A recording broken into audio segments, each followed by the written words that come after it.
Hello दोस्तों, how are you. कैसे हैं आप सभी लोग। मैं सुनील कुमार स्वागत करता हूं आपके अपने चैनल क्रैकर जीएस एकेडमी में। दोस्तों, हम यहां पर जो है जीएस की पढ़ाई कर रहे हैं और जीएस से में अगर हम बात करें तो दोस्तों हम लोग इस समय मेडिवल हिस्ट्री पढ़ रहे हैं, यानी मध्यकालीन भारत के इतिहास का अध्ययन कर रहे हैं। ठीक है, उससे पहले मैंने आप लोगों को बहुत, जैसे कि मैंने आपको इंडियन ज्योग्राफी फुल कराया है, फिर मैंने आपको ह्यूमन ज्योग्राफी भी करा दी है, मैंने आपको जो क्या कहते हैं एंशिएंट हिस्ट्री का कोर्स पूरा कवर कराया है। तो मेरे कुछ क्लासेस हैं और जैसे मैंने कुछ शॉर्ट वीडियोस डाली हैं जो आपके लिए बहुत बेनिफिट है, 1 मिनट की हैं। आप उनको भी देखेंगे तो आपको बहुत सारा कुछ मिल जाएगा। ठीक है, तो मेरे पीछे जो कोर्सेज हो चुके हैं, अगर आपको वैसे तो आपको ज्वाइन करना चाहिए, क्योंकि मैंने बहुत डिटेल, जैसे इंडियन ज्योग्राफी जब आप पढ़ेंगे ना, तो मैं आपको गारंटी दे सकता हूं कि जितना डिटेल से मैंने वहां कराया है और जितनी चीज़ें मैंने वहां कवर की है, आपको शायद ही कहीं मिले। ठीक है, तो उसको आप करेंगे जरूर, क्योंकि मेरे अंदाज से वो शायद 86 या 87 क्लासेस हैं और सारी क्लासेस 40-40 मिनट की। तो आप सोच सकते हैं कि मैंने कितना डिटेल से कराया होगा। ठीक है, तो आप वहाँ से अगर इंडियन ज्योग्राफी करेंगे तो आपको बहुत अच्छे से मज़ा आएगा। जैसे मैं यहाँ पे कराता हूँ, खुद से लिखता हूँ, मैप बना के नोट्स खुद यहीं बनवाता हूँ, तो आप उसी तरीके से मैंने वहाँ भी कराया। तो आप वहाँ से जाएं और इससे पिछली जो हिस्ट्री, इंडियन हिस्ट्री की यानी एंशिएंट हिस्ट्री जो क्लास हुई है उसको भी आप देखें, तो आपको बेनिफिट होगा और आप कवर करते चलेंगे तो आपका अच्छा खासा कोर्स कंप्लीट होता चला जाएगा साथ साथ में। ठीक है, तो ये मेरी कुछ क्लासेस हुई हैं, जो मेरा अभी चल रहा है वो आप उसको देख रहे हैं। तो दोस्तों धन्यवाद। अगर आप मेरे चैनल पर पहली बार जुड़े हैं तो दोस्तों मेरा स्वागत है मेरे चैनल पर। और दूसरी चीज़, जो भी बने हुए उनको भी दोस्तों धन्यवाद। ठीक है, तो हम लोग दोस्तों यहाँ पे सारी चीज़ें कर रहे हैं, तो हम लोग जीएस की पढ़ाई करते हैं यहाँ पे, और जीएस में बहुत डिटेल से सारी चीज़ें का अध्ययन होता है। आप एकदम बेफिक्र होकर मेरे साथ जुड़े रहिएगा, पूरा क्लास देखिएगा, आपको बहुत अच्छा लगेगा, फील आएगा कि हाँ हम किस तरीके से पढ़ते हैं और किस तरीके से पढ़ाते हैं। ठीक है, तो हम एक स्ट्रक्चर की तरह पढ़ते हैं दोस्तों हर चीज़ को, तो हम उसी तरीके में अध्ययन करेंगे। ठीक है, तो हमारा जो है मेडिवल में दोस्तों हम लोग मध्यकालीन भारत पढ़ रहे थे, और मध्यकालीन भारत में भी हम दोस्तों पढ़ रहे थे किसको दोस्तों, लास्ट क्लास में हमने रजिया का खत्म किया था। रजिया के बाद जो इतने भी सुल्तान हुए उनके बारे में हमने जो जानना चाहिए था वो लास्ट क्लास में मैंने बताया था। आज जो हम लोग पढ़ेंगे वो है दोस्तों बलवन का टॉपिक। ठीक है, दिल्ली सल्तनत में ही दोस्तों बलवन होता है, जिसके बाद दोस्तों क्या होता है, गुलाम वंश की समाप्ति होती है। बलवन के बाद एक और उसका उत्तराधिकारी आता है केकूबाद।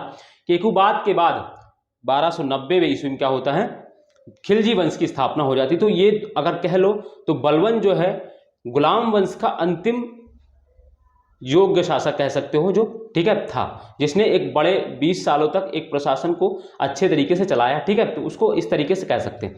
इसके बाद इसका पौत्र आता है केकूबाद, वो 4 वर्षों तक शासन करता है। उसके बाद उसको हटाकर जलालुद्दीन खिलजी वंश की स्थापना कर देता है। ठीक है, तो आज हम लोग दोस्तों बलवन के बारे में पढ़ेंगे। ठीक है, तो आप लोग मेरे साथ नोट्स बनाते चलिएगा, जो मैं लिखूंगा आप उसको तो 100% ही लिखेंगे, और जो मैं बोलूंगा आपको अगर कहीं लगे कि हाँ मुझे ये नोट्स कर लेना चाहिए, मैं भूल जाऊंगा, तो आप उसको भी नोट करते चलें। ठीक है, तो ये हमारा एक तरीका होता है पढ़ने का।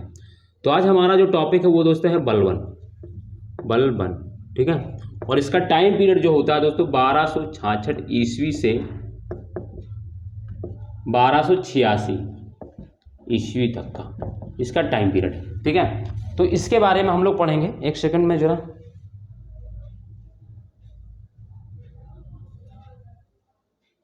एक सेकंड बस दोस्तों। ठीक है, हाँ ठीक है, अब सही है। तो बलवन के बारे में हम लोग पढ़ेंगे। 1236 से 1286 के बीच में ये हमारा टाइम पीरियड होता है, इसका टाइम पीरियड है। देखो, हालांकि ये जो है सक्रिय दोस्तों 1246 के बाद से ही हो जाता है, बट 1246 में ये क्या होता है, जैसे इसका जो ये क्या कहता है, तुर्कान चहलगानी का सदस्य होता है, नयाब मुआलिकत के पद पर आसीन होता है।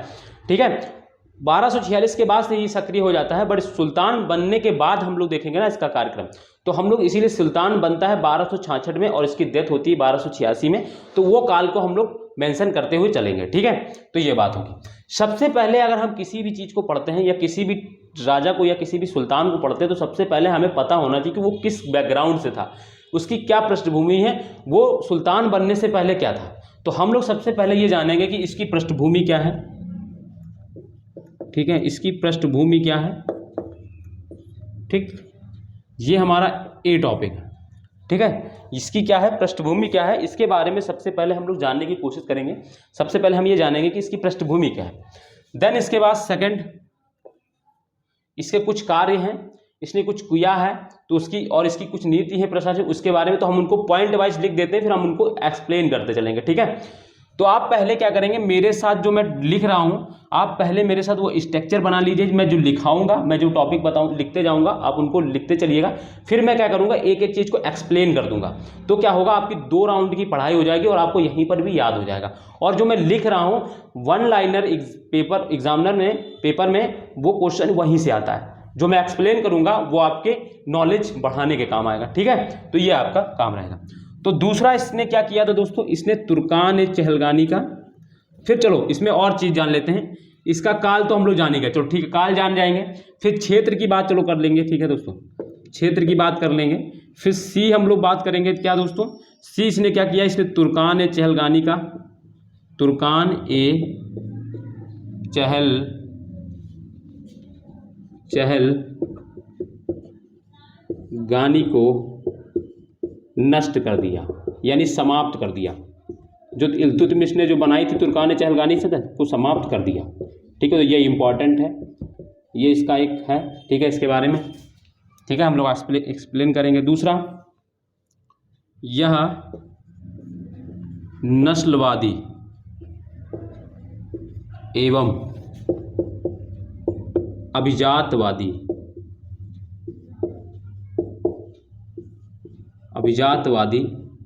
था। ठीक है, इन सबको हम अभी एक्सप्लेन करेंगे। इन सब के अंदर क्या चीज़ें पढ़नी है, देखो आप लोग ने जो मैं पढ़ाया होगा, बहुत सी चीज़ें मैं पढ़ाऊंगा, आप पढ़े होंगे कहीं ना कहीं से, मगर उसको अब एक वेल स्ट्रक्चर में आप नहीं पढ़े होंगे कभी भी कि वो कहाँ पे रखेंगे उसको, तो वो मैं आपको कराऊंगा। ठीक है, फिर इसके बाद आप इसके बारे में क्या देखेंगे, इसके बारे में आप इसको जानेंगे क्या, किसने तुर्कान चहल, हाँ, यह स्वयं को जिल्ले इलाही बताया। ठीक है, फिर डी ई के बाद एफ पॉइंट क्या रहेगा, एफ पॉइंट ये रहेगा कि मैं स्ट्रक्चर बनाने के क्रम में एक लाइन में चलना चाह रहा हूँ, इसलिए थोड़ा सा, क्योंकि फिर पॉइंट इधर उधर बिखरे नहीं होने चाहिए। यह स्वयं को जिल्ले इलाही बताया, और क्या किया इसने, और इसने सैन्य विभाग, सॉरी इसको छोड़ो, वह कठोर अनुशासन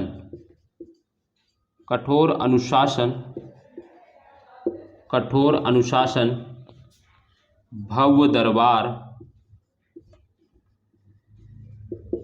दरबार एवं अत्यधिक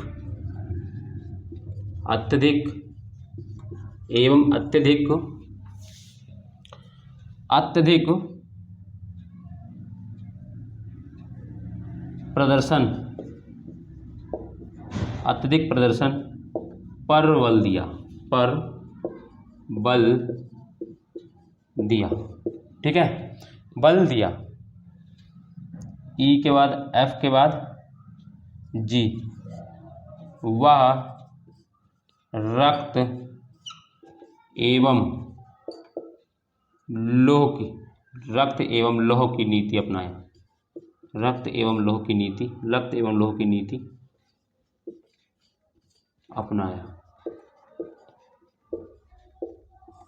ठीक है, ये हो गया पॉइंट, ये जी हो गया। इसके बाद मैं यहाँ पे लिख रहा हूँ एच सैन्य विभाग दीवान ए आरिज, इसको अंडरलाइन कर लीजिएगा, दीवान ए आरिज का गठन किया।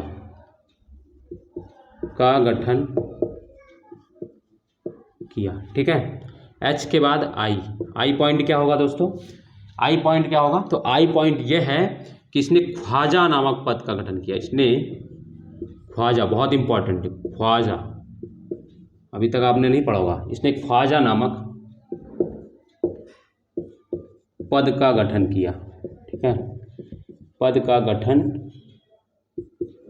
किया एक पॉइंट और इसके बारे में रह गया है, तो मैं उसको लिख दूं कहीं पर, तो क्या हो जाएगा आपका इसके से रिलेटेड सारे स्ट्रक्चर पॉइंट बन जाएंगे। फिर मैं क्या करूँगा, इसको एक एक करके एक्सप्लेन कर दूंगा। तो मैं इसमें यहाँ पे लिख दे रहा हूँ आई के बाद यहाँ पे मैं जे लिख दे रहा हूँ, ठीक है। मैं अलग कलर से लिख दे रहा हूँ ताकि आपको अलग से दिखे, वो जे करके मैं लिख दे रहा हूँ यहाँ पे। वह विस्तारवादी नहीं था, बस इतना लिखना है मुझे बस। और एक पॉइंट है, वह विस्तारवादी नहीं था। और एक पॉइंट और लिखेंगे जे के बाद दोस्तों, आई जे के बाद के में क्या लिखना है दोस्तों आपको, एक पॉइंट आप लोग के में लिखेंगे, उसने उत्तर पश्चिमी क्षेत्र को दुर्गीकृत करवाया। उसने उत्तर पश्चिमी क्षेत्र में को दुर्गीकृत करवाया, है ना।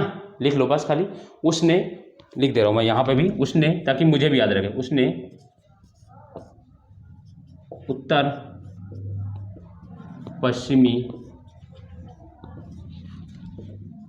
क्षेत्र को दुर्गीकृत करवाया, ठीक है। अब मैं क्या करूंगा, अब इनको एक एक करके पॉइंट, अब मैंने सारे पॉइंट लिख दिए। कितने लिखे मैंने, देखो 1 2 3 4 5 6 7 8 9 10 11 या ना 11 सूत्री फार्मूले हैं इसको पढ़ने के।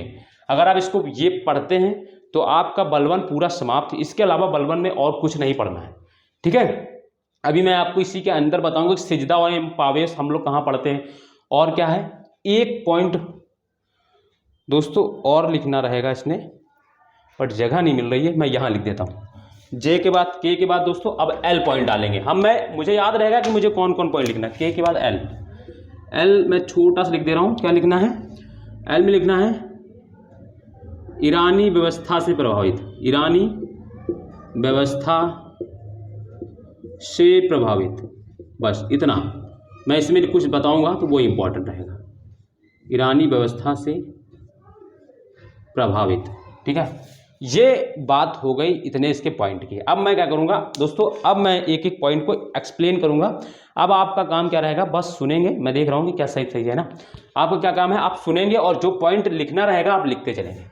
तो सबसे पहले आप पृष्ठभूमि को हम बात करेंगे। तो दोस्तों पृष्ठभूमि में क्या है, देखो मैंने क्या किया है, मैंने आपको की पॉइंट दे दिए हैं कि हमको इतने ये जानना है कि इसके बारे में ये पॉइंट। अब आपसे जो पीटी में क्वेश्चन आता है वो यही पूछा जाता है कि तुर्कान चहलगानी को समाप्त किसने किया, ख्वाजा नामक पद का गठन किसने किया, सैन्य विभाग दीवान आर्ज का गठन किसने किया, ठीक है, रक्त एवं लौ की नीति किसने अपनाई थी। तो ये पॉइंट जो है ये वनडे एग्जाम में आते हैं, ठीक है। सिजदा एंड पावर्स की को किसने जारी किया, नौरोज त्योहार किसने बनवाया, ये वन लाइनर पॉइंट। ये क्या होता है, हर एग्जाम में वन लाइनर पॉइंट की तरह क्वेश्चन आते हैं। मैंने इसलिए आपको बुलेट पॉइंट में दे दिए ये। अब आप इसको रट लीजिए। ये पॉइंट है जो क्या है, बलवन से संबंधित है। इसके बाद हम क्या कर रहे हैं, थोड़ा गहराई में। अब मैं हर एक चीज को आपको समझाऊंगा, हर एक चीज को आपको बताऊंगा कि किस तरीके से क्या होता है। तो आपकी 2 बार की पढ़ाई हो जाएगी और आपको याद हो जाएगा। तीसरी बार आप खुद से रिवाइज करेंगे तो आपको याद है। तो ये तरीका होता है दोस्तों, एक ही बार में हम सब कुछ दे देंगे तो दोस्तों वो क्या होता है, वो माइंड में, क्योंकि फ्रेश माइंड होता है एकदम से फुल। जब भाई मान लो हमें 1 रोटी खाने की भूख है, हमें 4 रोटी दे दी जाए तो हम नहीं कर पाएंगे, बट वही हमें एक एक रोटी करके 4 बार दी जाए तो हम उसको कर पाएंगे, कंजम कर पाएंगे। तो वही चीज़ होता है, हर चीज़ को पढ़ने का तरीका होता है। उसको आप बस उसको तरीके से पढ़िए। हिस्ट्री को आप एकदम बर्डन ना बनाइए, हिस्ट्री बर्डन नहीं होती। हिस्ट्री दोस्तों एक तरीका होता है पढ़ने का, आप उसको फॉलो कीजिए, उसको कुछ दिन तक आप आराम से उसको सीख लेंगे। मैंने आपको हर एक चीज़, हर टॉपिक में, हर राजा के, हर सुल्तान के बारे में मैंने आपको इसी तरीके से पढ़ाया, ताकि आपको माइंड में भी एक स्ट्रक्चर बन जाएगा कि हाँ मैं इस किसी में क्या क्या पढ़ना रहता है, ठीक है। तो ये चीज़ हो गई।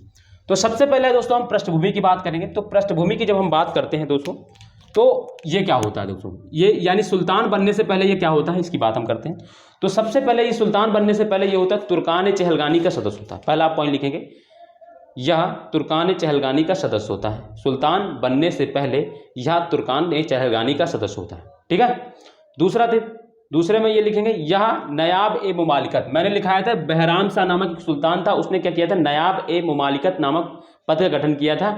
नयाब मुमालिकत पद क्यों गठित किया था, क्योंकि ये पद किसको मिलता था, जो सुल्तान के सबसे करीबी होता था, सबसे करीबी होता था उसको नयाब मुमालिकत का पद। तो इसने नयाब मुमालिकत के पद पर भी आसीन था, है ना। तो एक साथ दो पदों पर था वो, एक तो तुर्कान चहलगामी का मेंबर भी था और दूसरा नयाब मुमालिकत के पद पर आसीन भी था, ठीक है। तीसरा चीज लिखेंगे इसके बारे में, यह सुल्तान नसरुद्दीन महमूद का दामाद था। या सुल्तान नसरुद्दीन महमूद का दामाद था। तो यानी ये सुल्तान बनने से पहले इसके पास कुछ ऐसी चीज़ें थी जो इसको एक योग्य प्रशासक शासक बनने के लिए योग्य बनाती थी। ठीक है, जैसे कि तुर्कान चहलगानी का मेंबर है, यानी कि वो प्रशासन में बहुत अहम भूमिका निभाता है। क्योंकि आप अगर देखेंगे तो इल्तुतमिश ने क्यों तुर्कान चहलगानी का गठन किया था, तो उसने इसलिए क्योंकि साम्राज्य को सुदृढ़ करना है अगर, तो 40 लोगों का ऐसा विश्वास, 40 विश्वास पात्र लोगों का एक ऐसा दल बनाए जो क्या हो, जो हमारा प्रशासन, साम्राज्य और राजनीति में हमारा सहयोग करे और राजनीति को, प्रशासन को और हर चीज़ को, अर्थव्यवस्था को सुदृढ़ करने में हमारी भूमिका हमारे लिए योगदान में अहम भूमिका निभाए, है ना। तो इसलिए इसने गठन किया था।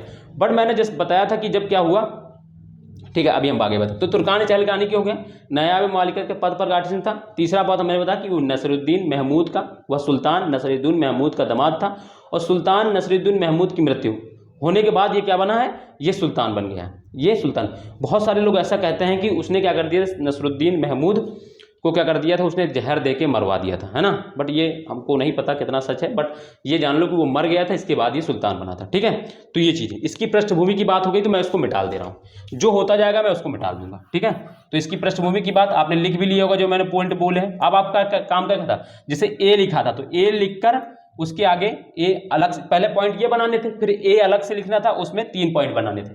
ठीक है, तो ये हो गया। अब क्षेत्र की बात करते हैं। तो दोस्तों क्षेत्र में इसने कुछ नहीं जीता, क्योंकि ये विस्तारवादी नहीं था।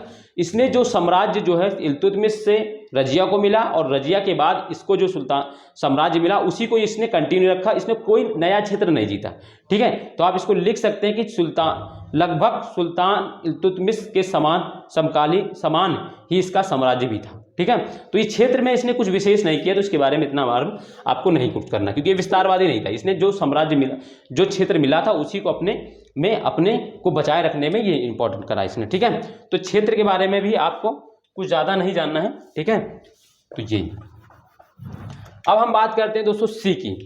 तो सी है दोस्तों क्या, तुर्कान चहलगानी को समाप्त कर दिया। नष्ट या ऐसे करके, नष्ट या समाप्त, मैंने इसलिए ऐसे एरो लगाना बोल दिया था, इसलिए नष्ट या समाप्त कर दिया। तो दोस्तों जैसा कि मैंने बताया था कि जब इल्तुतमिश के शासनकाल में तो ये तुर्कान चहलगानी के सदस्य जो थे वो इल्तुतमिश के विश्वास पात्र थे। बट धीरे धीरे जैसे जैसे इल्तुतमिश की का अंत, मतलब जो लास्ट समय में ये क्या हो, तुर्कान चहलगानी में जो क्या हो, बहुत ही महत्वाकांक्षी लोग इसमें शामिल हो गए। और जैसे ही तुर्कान चहलगानी क्या कहते हैं, इल्तुतमिश की डेथ होती है और तुर्कान चहलगानी क्या होता है, बहुत महत्वाकांक्षी हो जाता है। और महत्वाकांक्षी क्योंकि वो जानता था कि अगर हमें अपना हित चाहना है तो हमें अपने सुल्तान है वो हमें अपनी कठपुतली बना के रखना है। तो वो क्या करने लगे थे, राज्य निर्माण यानी किंग मेकर का काम करने लगे थे। किसको राजा बनाना है, किसको राजा नहीं बनाना है, ये उस तरीके की भूमिका निभाने लगे थे। तो ये बहुत महत्वाकांक्षी हो गए थे। और जो बलबन था वो भी तुर्कान चहलगानी का सदस्य था, तो वो जान रहा था कि तुर्कान चहलगानी अगर जीवित रहेगा तो ये क्या करेगी, ये हमारे साम्राज्य, ये हमारे जो क्या प्रशासन, हमारे जो राजनीतिक और ये जो हमारे शासन काल में ये क्या करेंगे, बहुत तिगड़म बनाएंगे और बहुत विद्रोह जैसी कुछ भूमिका निभाने लगेंगे। तो इसने क्या कर दिया, इसने तुर्कान चहलगानी को मेंबर ही समाप्त कर दिया। कहा कि तुर्कान चहलगानी सदस्य ही नहीं होगा तो हमारे खिलाफ षड्यंत्र ही नहीं होगा। जैसे क्योंकि ये जब था तो इसने क्या किया था, षड्यंत्र किया था नसीरुद्दीन महमूद के खिलाफ। षड्यंत्र करके ये क्या कर दिया, इसने राजा बन गया, है ना। तो इसी तरीके से जान रहा था तुर्कान चहलगानी बहुत शक्तिशाली हैं, और अगर ये रहेंगे अस्तित्व में, ये दल अगर अस्तित्व में रहेगा तो ये हमारे लिए भी एक गले की हड्डी बन जाएगा। तो इसने कर दिया क्या, तो इसने तुर्कान चहलगानी को इसलिए समाप्त कर दिया। तो एक दो चीज़ याद रखना है, तुर्कान चहलगानी गठन किसने किया, तो इल्तुतमिश ने। तुर्कान चहलगानी की समाप्ति किसने किया, तो बलबन ने। ये दो चीज़ हो गई। अब यहाँ के बाद हम लोग तुर्कान चहलगानी को नहीं पढ़ेंगे, यानी समाप्ति तो खत्म। तो तुर्कान चहलगानी की समाप्ति बात समझ में आ गई, क्यों समाप्त किया, क्योंकि ये खुद ही मेंबर था, तो ये जान रहा था कि ये बहुत महत्वाकांक्षी हो गया है ये दल, और अगर ये रहेगा हमारे शासनकाल में तो ये हमारे लिए गली की हड्डी बन जाएगा। ये हमें सही से शासन, हम इसको ही रेगुलेट करने में समय लगा देंगे। तो यह नस्लवादी एवं अभिजातवादी था, ये बहुत इंपॉर्टेंट है। इसका जो प्रशासन है या इसका जो राज्य है वो पूरा इसी पर आधारित ही था, यह नस्लवादी। दोस्तों ये नस्लवादी बहुत बड़ा नस्लवादी था, ठीक है। ये बर्नी इसके बारे में बताता है, बर्नी ने अपनी पुस्तक में बताया है, कहता है, बर्नी लिखता है कि जो क्या कहते हैं, बलबन कहता है कि मैं जब भी निम्न जाति के या निम्न कुल के मनुष्य को देखता हूं तो मेरी आंखें गुस्से से लाल हो जाती है और मेरा हाथ तलवार की मुठ पर स्वयं ही पहुंच जाता है। यानी ये बहुत ही ज़्यादा नस्लवादी था, बहुत ही ज़्यादा ये अभिजातवादी था, ठीक है। और इसने क्या किया, अपने को नस्लवादी यानी अपने को अन्य से श्रेष्ठ बताने के लिए इसने स्वयं को जिल्ले इलाही कहा, यानी कहा कि मैं ईश्वर का प्रतिनिधि हूँ, ठीक है। और क्या कहा इसने क्या किया, इसने अपने को उच्च वर्ग का या अपने को उच्च जाति का बताने के लिए इसने क्या किया, उच्च जाति नस्लवादी से, तो इसने क्या किया, सिजदा एवं पावोस जैसी पद्धति अपनाई। क्यों, क्योंकि क्या था, इसने अपने को अमीरों, जो अमीर क्या बताया था मैंने बताया प्रशासन में अहम भूमिका निभाने वाले लोगों का एक समूह होता था, उसको अमीर बोलते। तो इसने अमीरों से स्वयं को अलग दिखाने के लिए क्या किया, इसने सिजदा एवं पावोस की नीति अपनाई। यानी जो भी दरबार में आएगा वो क्या करेगा, सुल्तान का बैठ के पैर चूमेगा, ठीक है, और सिजदा एवं पावोस बनाएगा। तो इसीलिए इसने सिजदा एवं पावोस की नीति अपनाई, सिजदा एवं पावोस, सिजदा एवं पावोस, ठीक है, सिजदा एवं पावोस शुरू किया, ठीक है। नस्ल मतलब अपने को उच्च दिखाने के लिए, यानी हम उच्च जाति के हैं, उच्च नस्ल के हैं, इसलिए दोस्तों इसने अमीरों से स्वयं को अलग करने के लिए सिजदा एवं पावोस की जैसी रीति शुरू की, ठीक है, अपने दरबार में। दूसरा क्या किया इसने, दूसरा ये किया कि अपने दरबार में सुल्तान सिर्फ उसमें बैठता था सिंहासन पर, उसके अलावा जितने भी अमीर या जितने भी प्रशासनिक अधिकारी होते सब खड़े रहते थे। जब तक दरबार लगेगा तब तक कोई नहीं बैठता, किसी का बेंच ही नहीं लगा था, सबको खड़ा रहना पड़ता था। तो ये भी अपने को अलग दिखाने के लिए इसने ऐसा किया। तो सबसे पहले सिजदा एवं पावोस शुरू किया, क्यों, क्योंकि स्वयं को तो स्वयं उच्च जाति के दिखाना था, तो लोगों को सिजदा एवं पावोस यानी अमीर वर्ग से अलग दिखाना था, तो अमीर वर्ग उसके पैर छूते थे, तो इससे पता चलता था कि ये अमीर से उच्च है, ये अमीर से उच्च कुल का है, ठीक है। तो इसलिए ये नस्लवादी बहुत था, ठीक है। दूसरी चीज इसने क्या किया, इसने दरबार में सिंहासन ही हटवा दिए, सबके जितने भी जो बैठने वाले थे सब खड़े रहते थे, तो ये अपने को अलग दिखाता, इसलिए ये नस्लवादी इसको बोला जाता है।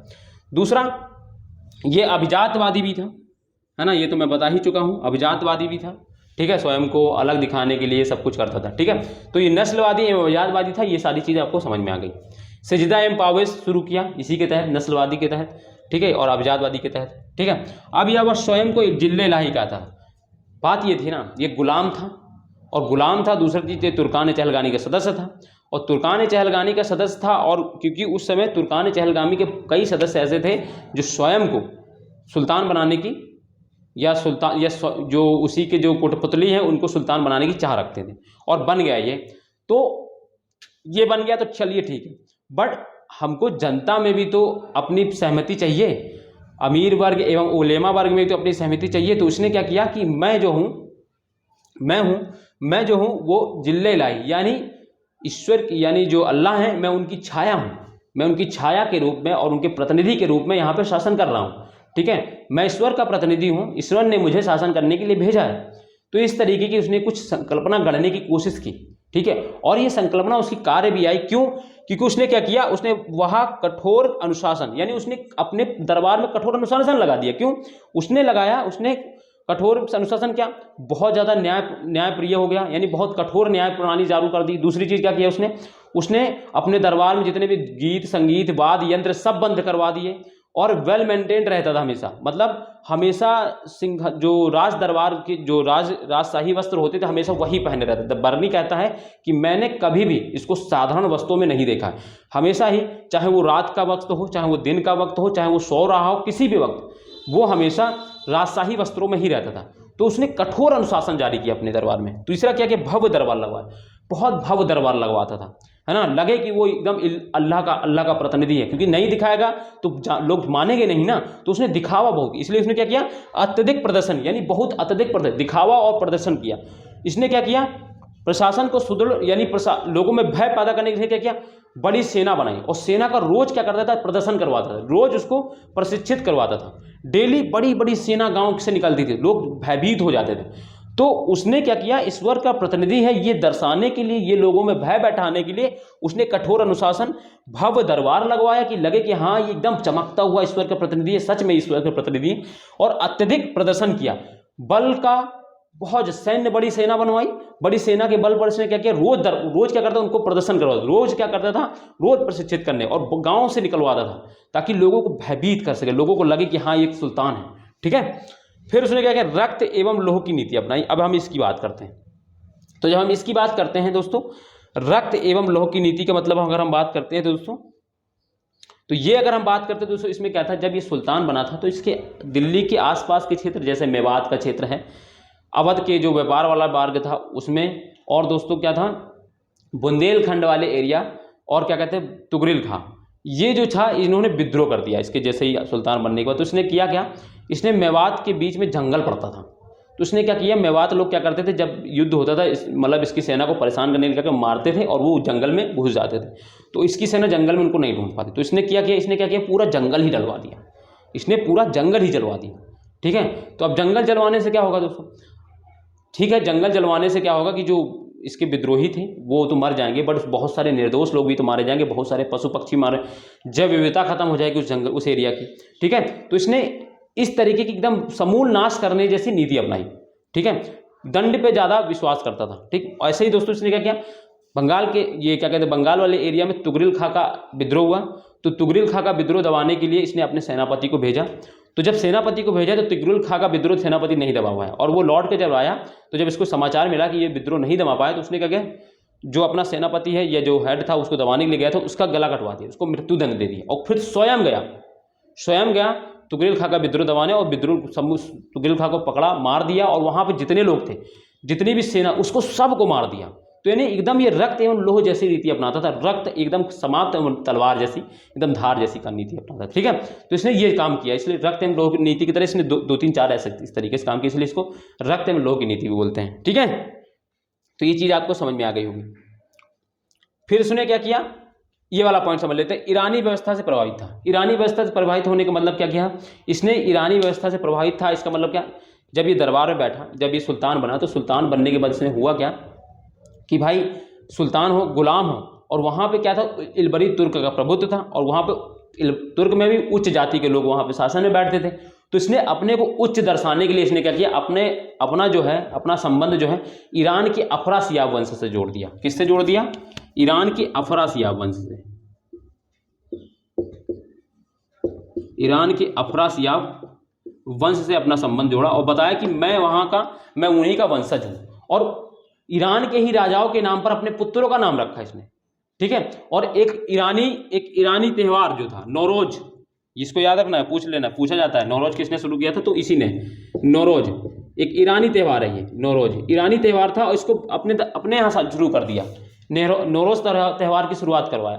ठीक है, तो ये याद रखना है। अफरासियाब ईरानी व्यवस्था से प्रभावित के तहत हमने बताया कि उसने स्वयं को पहली बात तो ये बताया कि मैं अफरासियाब का वंशज हूँ, भाई उच्च जाति के लोग हैं, क्योंकि वो बड़े वंश से है ना, तो इसलिए उसने अपने को उच्च जाति का और अपने को उच्च नस्ल का बताने के लिए उसने क्या किया, अफरासियाब वंशज का बताया। दूसरा, उन्हीं के वंशजों के नाम के जैसा उसने क्या किया, अपने पुत्रों का नाम रखा।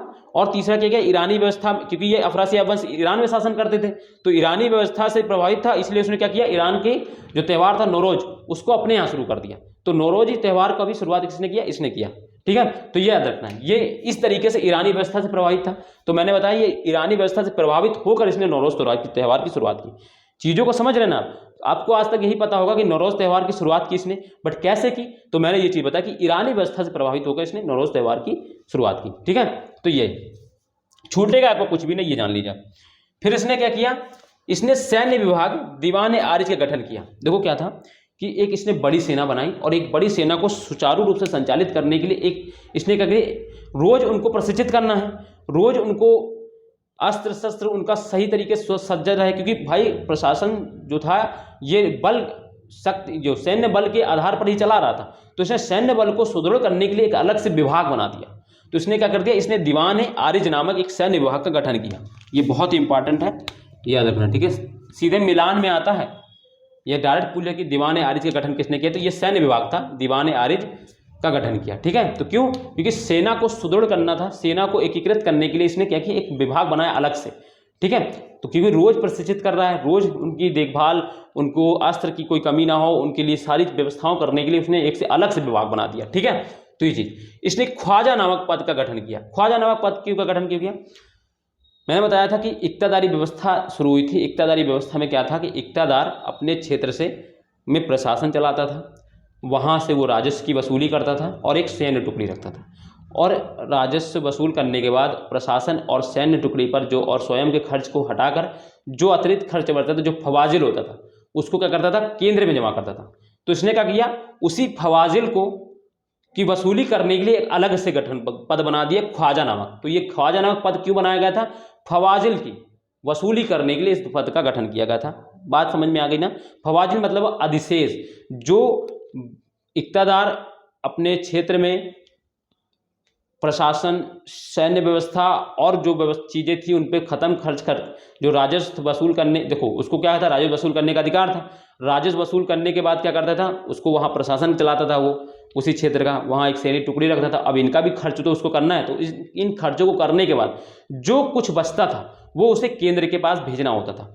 तो अब इसने क्या कर दिया, केंद्र इसने कहा कि एक पद का गठन कर दे कि जाओगे तुम वहां से और सबसे फवाजिल जो अतिरिक्त बचेगा उसकी गठन वसूली करोगे।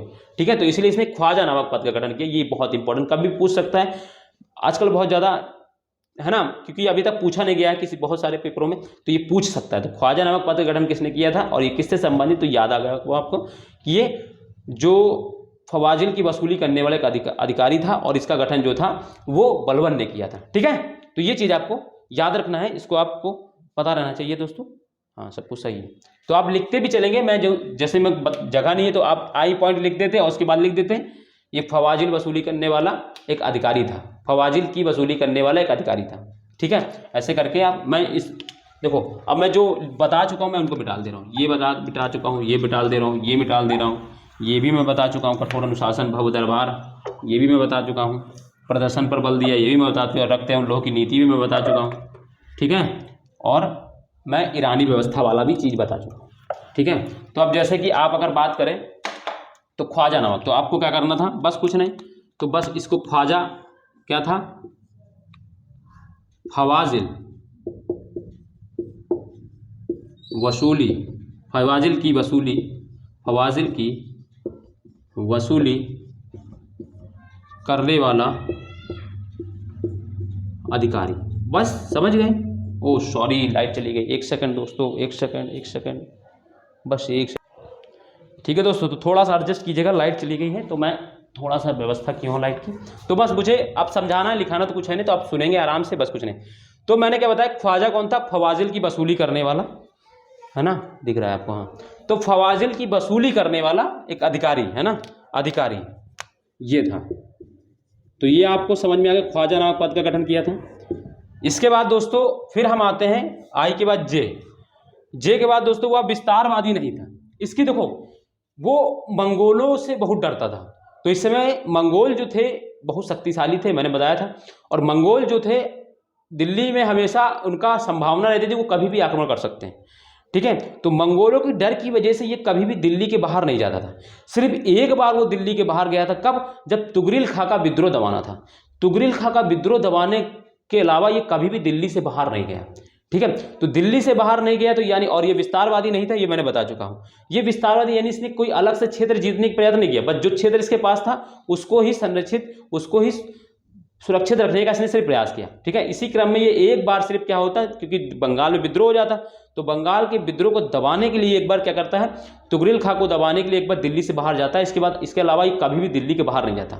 ठीक है, तो इसलिए ये याद रखना है आपको, लिख लेना है इसी में, ये वह विस्तारवादी नहीं था।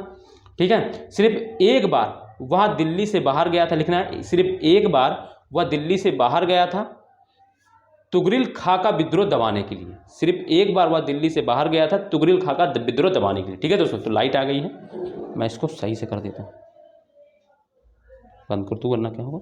एक बार दिल्ली से बाहर गया था तुगरिल खां का विद्रोह दबाने के लिए। ठीक है, तो ये याद रखना है। फिर इसने क्या काम किया था, इसने दोस्तों उत्तर पश्चिमी क्षेत्र को दुर्गीकृत करवाया। मंगोलों को जो था रावी नदी के उस पार रखने के लिए, ठीक है, इसने क्या किया, एक दुर्ग बनवा दिया उससे, और उसकी रक्षा, और एक बड़ी सेना उत्तर पश्चिमी क्षेत्र पर लगा दी, और उसका नेतृत्व खुद अपने पुत्र को हाथ पे सौंप दिया, और एक बड़ी सेना और दुर्गीकृत करा दिया ताकि मंगोल इसके शासन पे आक्रमण ना करें। इस लिए उसने क्या किया, एक दुर्ग बनवा दिया, दुर्गीकृत करा दिया, किला जैसा बनवा दिया और वहाँ पे एक बड़ी सी सेना लगा दी, है ना, मंगोलों के आक्रमण से बचाने के लिए। ठीक है, तो इसने कुछ साम्राज्य को सुरक्षित रखने का कुछ इस तरीके से प्रयास भी किया था, ये इस तरीके से आप कह सकते हैं। ठीक है, तो उसने उत्तर पश्चिमी क्षेत्र को दुर्गीकृत करवाया। तो इतनी चीज़ आपको समझ में आ गई होगी। तो ये जो था, ये बलवन के बारे में आपको कुछ जानने वाली चीज़ें थी जो आपके पढ़ने के लिए बहुत इंपॉर्टेंट थी। आपको मैंने बताया, ठीक है, कि उसने सबसे पहली चीज़ तो वो दोस्तों बहुत निरंकुश शासक था। वो क्या था, दूसरी चीज़ वो अभिजातवादी एवं विस्तार, वो क्या कहते हैं, नस्लवादी था। अभिजातवादी के तहत भी मैंने बहुत सारी चीज़ें आपको बताई हैं, जैसे कि वो क्या करता था कि स्वयं को अमीरों से अलग दिखाने के लिए उसने क्या किया, अमीरों से जो दरबार होता था, दरबार में सबको खड़ा रखता था, स्वयं सिंहासन बैठता था। दूसरी चीज़ उसने क्या किया, उसने सिजदा एवं पावोस जैसी नीति, जो रीति अपनाई कि जो भी हैं वो आएंगे, पहले उसके सिजदा एवं पावोस करेंगे, सर बैठ के सर चूमेंगे उसका, है मतलब पैर चूमेंगे। तो इस तरीके से, ठीक है, ये उसने किया। नस्लवादी में वो क्या था, वो बहुत ही नस्लवादी था। ठीक है, स्वयं को उसने क्या बताया कि अफरासियाब का वंशज बताया, और वो खुद ही बोलता है कि जब भी मैं निम्न कुल का व्यक्ति को देखता हूँ तो मेरी आंखें गुस्से से लाल हो जाती है और मेरा हाथ जो है तलवार की मुट्ठी में पहुँच जाती है। तो ये नस्लवादी चीज़ों को उसको दर्शाता है। ठीक है, उसने तुर्कान चहलगानी का सदस्य समाप्ति कर दिया। वो ईरानी व्यवस्था से बहुत प्रभावित था, जिसके तो उसने क्या किया, स्वयं को अपना अफरासियाब वंशज का बताया, क्योंकि ईरान जो अफरासियाब वंशज वो ईरान में थे। ठीक है, और अपने पुत्र का भी नाम अफरासियाब के वंशज के लोगों से संबंधित रखा। दूसरी चीज़ उसने क्या किया, इसने दोस्तों इसने नौरोज नामक त्यौहार चलाया, जो पहले ईरान में चलता था वो यहाँ शुरू किया। ठीक है, वह कठोर अनुशासन, भव्य दरबार और क्या कहता है, अत्यधिक प्रदर्शन में विश्वास करता था। मैंने बताया कि इस शासन को सही तरीके से सुचालित करने के लिए उसने इस तरीके की नीति अपनाई थी। ठीक है, उसने दीवान आरिज नामक सैन्य विभाग का गठन किया, ख्वाजा नामक पद का गठन किया। वह विस्तारवादी नहीं था, एक बार विद्रोह दबाने के लिए रक्त एवं लोह की नीति अपनाया। उत्तर पश्चिमी क्षेत्र पर क्या किया, उसने दुर्ग का निर्माण कराया। तो ये कुछ इस तरीके से उसके इंपॉर्टेंट पॉइंट थे और मैंने इनको एक्सप्लेन करते हुए बता दिया। ठीक है, तो आपको मैंने 3 बार तो अभी पढ़ा दिया, अब एक बार आप खुद रिवाइज करिएगा तो आपके सारे क्लियर जो की पॉइंट है आपको सब एकदम सटीक याद हो जाएंगे। ठीक है, और आपको मैं क्रैकर जीएस एकेडमी मेरा टेलीग्राम चैनल है, आप उसको ज्वाइन कीजिए। मैं वहीं पर आपको पीडीएफ भी प्रोवाइड करा दूंगा इस टॉपिक से रिलेटेड, तो आप उसको पढ़ लीजिएगा। बाकी क्वेश्चन जो है वो यहीं से आएगा, जो मैंने समझाया उसको तो वहीं से पूछा जाएगा, उसके अलावा कहीं से क्वेश्चन नहीं आएगा। आप ये पढ़ने के बाद ना दोस्तों आप कोई भी पेपर आप दे सकते हैं, आपको कोई दिक्कत नहीं होगी, मैं गारंटी दे रहा हूँ। ठीक है, तो ये हमारा दोस्तों आज से क्लास है, इसके आगे हम कल कंटिन्यू करेंगे। और इसके बाद दोस्तों देखो, मैं इसके बाद बता देता हूँ थोड़ा सा क्या होता है। जब बलवन शासन कर रहा होता तो उसका जो एक पुत्र होता है वो बंगाल में, जब तुगरिल खां का विद्रोह दबा दिया जाता है तो इसका एक पुत्र जो होता है वो बंगाल में इसकी अधीनता के तहत क्या करता है, बंगाल का शासन चलाने लगता है। ठीक है, बट जैसे ही और वो क्या करता है, वो बलवन से बहुत बहक आता था, इसका पुत्र था। ठीक है, बलवन की डेथ के बाद लोगों ने इसको आमंत्रित किया कि आओ तुम क्या है दिल्ली के सुल्तान बनो, बट उसने दिल्ली के सुल्तान बनने से मना कर दिया और उसने कहा कि मैं बंगाल में ही खुश हूँ, मैं बंगाल में ही स्वतंत्र वंश की स्थापना कर। तो उसने बंगाल में अपना स्वतंत्र एक वंश शुरू कर दिया। ठीक है, और बलवन की मृत्यु के बाद उसका पौत्र केकूबाद क्या बना, सुल्तान बना, और वो लगभग 4 वर्षों तक शासन किया। उसके बाद क्या हुआ, जलालुद्दीन खिलजी ने, केकूबाद के बाद लिख लेना है, और जलालुद्दीन के बाद उसका पौत्र लिखो, जलालुद्दीन के बाद उसका पौत्र केकूबाद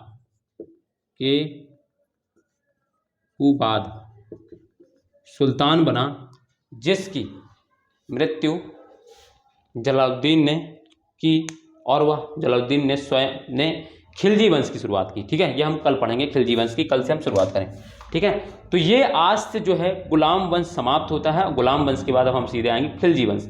मैंने एक दिन स्ट्रक्चर भी बना दिया था, तो ये चीज़ आपको समझ में आ गई होगी। ठीक है, तो ये केकूबाद बना था, इसके बाद शासन सुल्तान। ठीक है, तो ये बात हो गई। अब हम दोस्तों कल बात करेंगे इसके बाद। ठीक है, तो कल जब हम बात करेंगे तो दोस्तों कल हम सीधे खिलजी वंश से शुरू करेंगे। और तब तक के लिए दोस्तों आप अपना ध्यान रखिए, जमकर पढ़िए और दोस्तों स्वस्थ रहिए। ठीक है, और इस समय मौसम हमारे यहाँ गड़बड़ है, इस समय तो सुनने को आ रहा है सारे जगह पे बारिश हो रही है। ठीक है, तो बहुत तेज, कल रात में भी बहुत ज़्यादा बारिश हुई है।